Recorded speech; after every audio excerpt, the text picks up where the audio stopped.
Hello दोस्तों, स्वागत है आज की एक नई वीडियो में। दोस्तों, आज की इस वीडियो में हम धनुष भंग की संपूर्ण व्याख्या आपको समझाने वाले हैं और साथ में लिख करके बताने वाले हैं कि अगर बोर्ड एग्जाम में ये पद्यांश आ जाए तो कैसे आपको लिखना है। ठीक है, तो आज पूरा वीडियो देखिएगा। पूरे मतलब 2-3 पद्यांशों की हम व्याख्या, काव्यगत सौंदर्य, संदर्भ, प्रसंग सब कुछ आज की इस वीडियो में बताने वाले हैं। हमने लिख करके रख रखा है पहले से। ठीक है, तो पूरा अच्छे तरीके से बताएंगे और ऐसे ही बोर्ड एग्जाम में आपको लिखना है, एक भी नंबर आपका कटने वाला नहीं है। ठीक है, तो चलिए आज की इस वीडियो को शुरू करते हैं। और यहाँ पर देखो, सबसे पहले हम पद्यांश को यहाँ पर पढ़ेंगे और आपको पहले किताब में समझाएंगे। उसके बाद इसे बोर्ड एग्जाम में कैसे लिखना है वो हम आपको बताएंगे। ठीक है, तो चलिए आज की इस वीडियो को शुरू करते हैं। तो यहाँ पर देखो धनुष भंग चैप्टर जो कि लिखा गया है गोस्वामी तुलसीदास जी के द्वारा, कक्षा 10 के हिंदी काव्य से। ठीक है, तो यहाँ पर देखो सबसे पहले दोहा दिया गया है।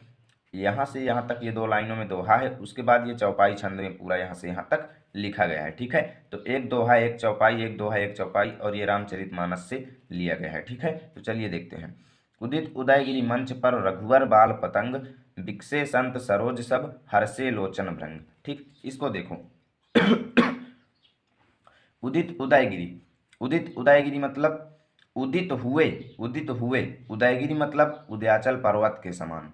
उदित मतलब उदित हुए, उदयगिरि मतलब उदयाचल पर्वत के समान। मंच मतलब जो मंच वहाँ पर बना हुआ है उसके ऊपर। रघुवर मतलब भगवान श्री राम, बाल पतंग मतलब बाल सूर्य के जैसे। ठीक है, यानी कि भगवान श्री राम जो हैं छोटे से बाल सूर्य के समान उदयाचल पर्वत रूपी मंच पर जैसे ही उदित हुए, तो वहाँ पर क्या हुआ कि बिकसे संत सरोज सब हरखे लोचन भृंग।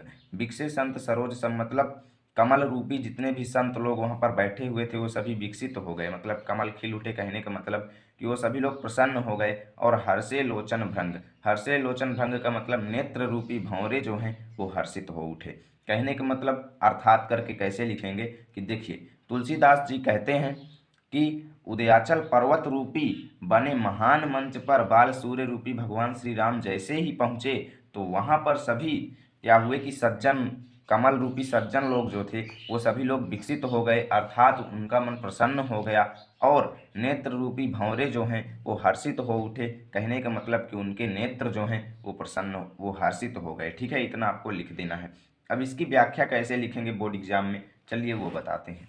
तो यहाँ पर देखो, हमने इसको नोट कर लिया है। अगर आपके बोर्ड एग्जाम में ऐसे ये आता है, ठीक है, तो सर्वप्रथम क्या करेंगे आप वहाँ पर सर्वप्रथम लिख देंगे इस तरीके से, शुरू के 2 शब्द और अंत के 2 शब्द, जैसे उदित उदयगिरि से लोचन भृंग लिख करके डैश डैश डैश आप कर देंगे। ठीक, उसके बाद देखिए संदर्भ, संदर्भ का स्क्रीनशॉट पहले ले लीजिए क्योंकि हम एक में ही संदर्भ बताएंगे। उसके बाद हम सभी पद्यांश में संदर्भ नहीं बताएंगे क्योंकि सभी जगह ये सेम ही रहता है। ठीक है, तो यहाँ पर देखो संदर्भ हेडिंग डाल देना है आपको ऐसे बोर्ड एग्जाम में। ठीक है, जैसे देखिए, प्रस्तुत पद्यांश हमारी पाठ्यपुस्तक हिंदी के काव्य खंड में संकलित धनुष भंग शीर्षक से अवतरित है, जिसके रचयिता गोस्वामी तुलसीदास जी हैं। ठीक, इतना आपको लिखना है संदर्भ में। उसके बाद देखिए प्रसंग लिखेंगे। प्रसंग क्या लिखेंगे, प्रस्तुत पद्यांश में धनुष भंग के लिए बने हुए मंच पर रामचंद्र जी के चढ़ने का वर्णन किया गया है। ठीक है, इतना आपको प्रसंग में बताना है। उसके बाद देखिए व्याख्या, व्याख्या कैसे लिखेंगे इस वाले दोहे की, अगर ये आपके बोर्ड एग्जाम में आता है तो देखिए, गोस्वामी तुलसीदास जी कहते हैं कि उदयाचल पर्वत के समान बने हुए विशाल मंच पर श्री रामचंद्र जी के रूप में बाल सूर्य के उदित होते ही सभी संत रूपी कमल खिल उठे और नेत्र रूपी भंवरे हर्षित हो उठे। आशय है कि श्री राम के मंच पर चढ़ते ही सभा में उपस्थित सभी सज्जन पुरुष प्रसन्न हो गए। ठीक, इतना आपको इसकी व्याख्या लिख देना है। अब काव्यगत सौंदर्य क्या है, यहाँ पर देखो काव्यगत सौंदर्य में भाषा शुद्ध अवधि है, सभी पद्यांशों में भाषा अवधि रहेगी। शैली जो है प्रबंध और चित्रात्मक सभी में रहेगी। ठीक है, क्योंकि भाषा और शैली नहीं बदलेगी क्योंकि एक ही कवि के द्वारा सभी पद्यांश लिखे गए हैं। रस जो है यहाँ पर अद्भुत है। उसके बाद छंद जो है दोहा है, दोहा छंद में ये वाला लिखा गया था। और गुण जो है वो माधुर्य है। ठीक है, तो इतना आपको इसकी जो है व्याख्या आपको बोर्ड एग्जाम में लिखना है। ठीक है, स्क्रीनशॉट लेना चाहते हो तो ले सकते हो। बहुत ही ज़्यादा अच्छे तरीके से मैंने आपको बताया है कि एग्जामिनर आपका एक भी नंबर काटने वाला नहीं है। ठीक है, तो चलिए देखते हैं अब दूसरे को। देखो यहाँ पर दूसरा चौपाई छंद वाला देख लीजिए। इतना बड़ा पोर्शन अगर आपके बोर्ड एग्जाम में आता है तब इसे आप कैसे सॉल्व करेंगे। ठीक है, तो यहाँ पर देखो न पनकेरिया सानि सिनासी बचन नखत अवली न प्रकाशी मानी महिप कुमुद सकुचाने, कपटी भूप उलूक लुकाने। भय बिशोक कोक मुनि देवा, बरसहि सुमन जना वही सेवा। अब देखो यहाँ पर कैसे होगा। नपन केरी, एक एक शब्द का अर्थ समझिएगा, क्योंकि वहां पर भी पूछ लेता है कि इस पद्यांश में कपटी शब्द का अर्थ क्या है, भूप शब्द का अर्थ क्या है, महिप शब्द का अर्थ क्या है, तो सभी चीजें अच्छे से समझिएगा। नपन केरी आशा निशि नासी। नपन मतलब राजाओं, केरी मतलब की, आशा मतलब उम्मीद, निशि मतलब रात्रि, नासी मतलब नष्ट हो गई। समझ लीजिएगा, नपन मतलब राजाओं, केरी मतलब की, आशा मतलब उम्मीद, निशि मतलब रात्रि, नासी मतलब नष्ट हो गई, वचन मतलब वाणी, नखत मतलब नक्षत्र, अवली मतलब पंक्ति, न मतलब नहीं, प्रकाशी मतलब प्रकाशित हुई।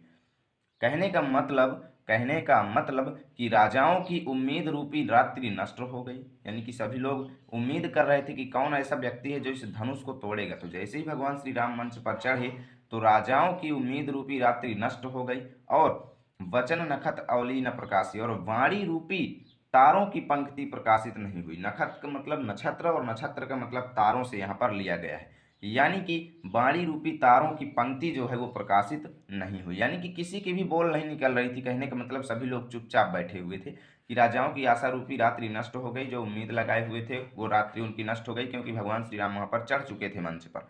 और वचन नखत अवली न प्रकाशी, और किसी भी व्यक्ति की वाणी जो है वो नहीं निकल रही थी, सभी आराम से चुपचाप बैठे हुए थे। ठीक है। और मानी महिप कुमुद सकुचाने, मानी मतलब घमंडी, महिप मतलब राजा, कुमुद मतलब कुमुदनी के फूल के समान, सकुचाने मतलब संकुचित हो गए। और जितने भी घमंडी राजा थे वो कुमुदनी के फूल के समान संकुचित हो गए। और कपटी भूप उलूक लुकाने, कपटी मतलब कपटी छल कपटी राजा जो होते हैं, भूप मतलब राजा, उलूक मतलब उल्लू की भांति, लुकाने मतलब छिप गए।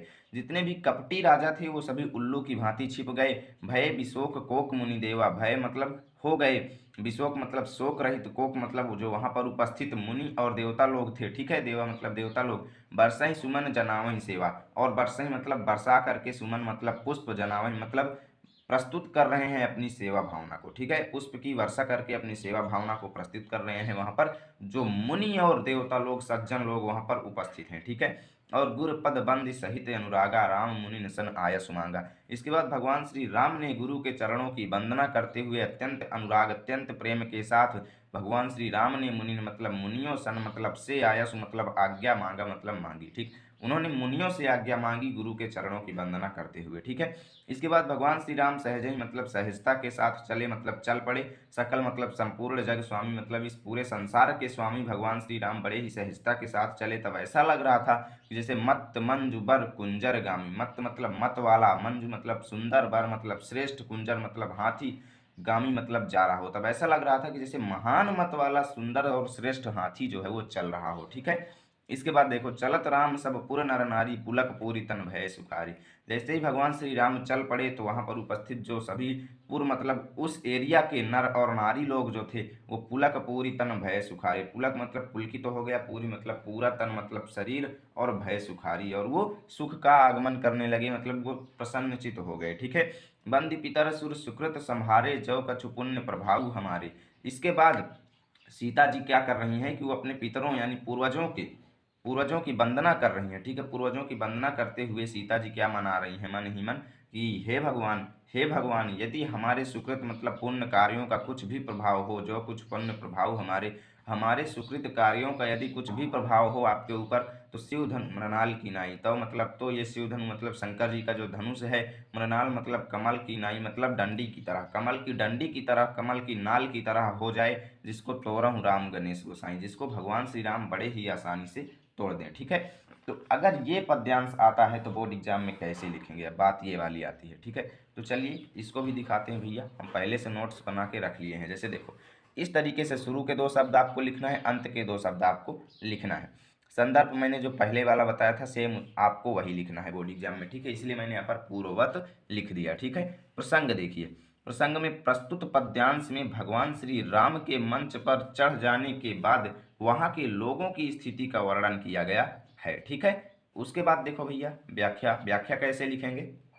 देखो, तुलसीदास जी कहते हैं कि भगवान श्री राम के मंच पर चढ़ते ही वहां पर उपस्थित सभी लोगों की प्रतीक्षा रूपी रात्रि नष्ट हो गई, जो उम्मीद कर रहे थे वो रात्रि नष्ट हो गई, और लोगों की वाणी रूपी तारों की पंक्ति प्रकाशित नहीं हुई, यानी सभी लोग चुपचाप बैठे थे, अर्थात सब लोग चुप हो गए। ठीक, उसके बाद देखो, सभी घमंडी राजा जो हैं कुमुदनी के फूल के समान संकुचित हो गए।